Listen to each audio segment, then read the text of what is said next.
कर्क राशीच्या मित्रांनो, 12 ऑगस्ट नंतर तुमच्यासाठी आर्थिक बाबतीत एक महत्वाचा बदल घडू शकतो.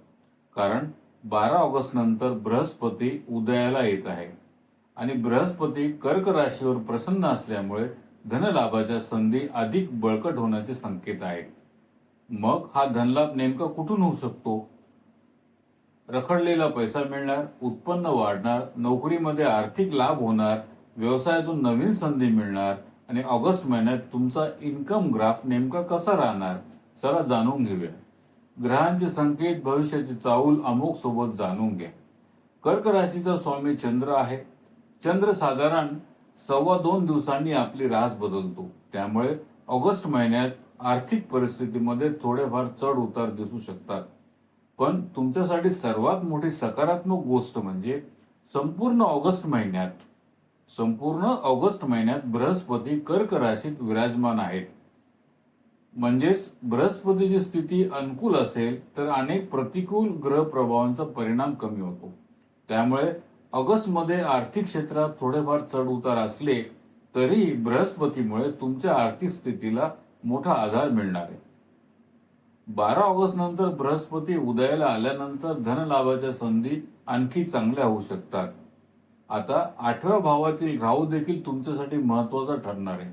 राहूमुळे अचानक धनलाभाचे योग निर्माण होऊ शकतात. रखडलेला पैसा मिळू शकतो, जुने पेमेंट मिळू शकते आणि अचानक एखादी नवीन आर्थिक संधी तुमच्या समोर येऊ शकते. नोकरी करणाऱ्या व्यक्तींना पद, प्रतिष्ठा आणि आर्थिक लाभ मिळण्याची शक्यता आहे. व्यवसाय करणाऱ्यांसाठी लांबचे प्रवास आणि नवीन संपर्क धनलाभाचे कारण ठरू शकतात. पण 8व्या भावातील राहूमुळे गुंतवणुकीच्या बाबतीत सावध राहणे अत्यंत आवश्यक आहे. कोणत्याही योजनेची पूर्ण माहिती घेतल्याशिवाय पैसे गुंतवू नका. शेअर बाजार किंवा इतर गुंतवणुकीमधून लाभाचे योग आहेत, पण अति जोखमीच्या गुंतवणुकीपासून दूर राहा. कर्क राशीच्या व्यक्तींमध्ये एक चांगला गुण असतो.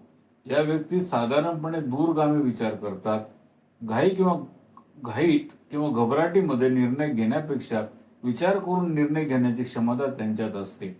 म्हणून बृहस्पतीच्या या स्थितीत दीर्घकालीन आणि तुलनेने सुरक्षित गुंतवणुकीचा विचार करणाऱ्यांना फायदा होऊ शकतो. जुन्या गुंतवणुकीमधून लाभ मिळण्याचे योग आहेत, पण दुसरीकडे मंगळ 12व्या भावात आल्यामुळे खर्च वाढण्याची शक्यता आहे. अचानक होणारे खर्च तुमच्या बचतीवर परिणाम करू शकतात.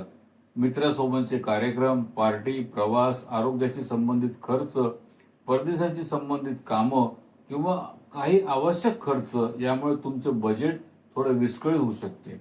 म्हणून अनावश्यक दिखावा आणि भावनिक खर्च टाळा. पैसा मिळवण्याबरोबरच तो टिकवण्यावरही लक्ष द्या. जुनं कर्ज असेल तर ते कमी करण्याचा प्रयत्न करा. कारभार किंवा मालमत्तेशी संबंधित मोठे आर्थिक निर्णय पूर्ण विचार करूनच घ्या. एकूण पाहता कर्क राशीसाठी ऑगस्ट महिना आर्थिकदृष्ट्या सकारात्मक संकेत घेऊन आला आहे. बृहस्पती प्रसन्न आहेत. 12 ऑगस्ट नंतर धनलाभाच्या संधी अधिक चांगल्या होऊ शकतात. रखडलेला पैसा मिळू शकतो. नोकरी आणि व्यवसायातून आर्थिक प्रगतीचे मार्ग खुले होऊ शकतात. परंतु वाढत्या खर्चावर नियंत्रण ठेवणंही तितकंच महत्वाचं आहे. म्हणून या महिन्यात संधी ओळखा, विचारपूर्वक निर्णय घ्या आणि मिळालेला पैसा जपून ठेवा. ग्रहांचे संकेत, भविष्याचे चाहूल अमोघ सोबत जाणून घ्या. धन्यवाद.